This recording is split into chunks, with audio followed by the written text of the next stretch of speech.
حیا زینت زنی مسلمان است. زنی که حیا دارد همچون گوهر در صدف است، ارزشمند، محفوظ و مورد احترام.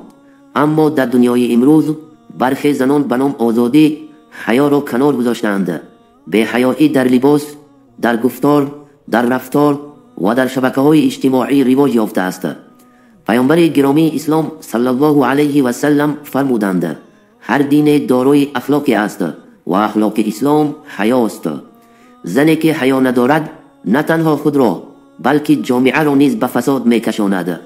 حیا نشانه ضعف نیست، نشانه بزرگی است. بیایید دخترانمان را با حیا تربیت کنیم، حیا را زنده کنیم تا دلهایمان، خانواده‌هایمان و جامعه‌مان پاک بماند.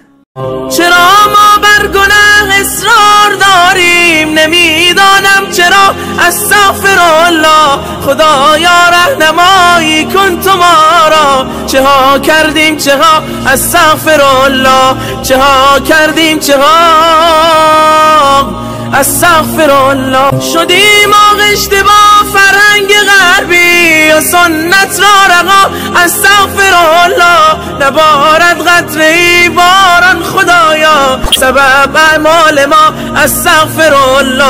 نداریم با کم خود ما قناعت، طعام ما ربا، استغفرالله. نباشد الفتی با خویش و اقوام، چه شد صلح و صفا، استغفرالله. نبویی از صداقت در سخنها، نماد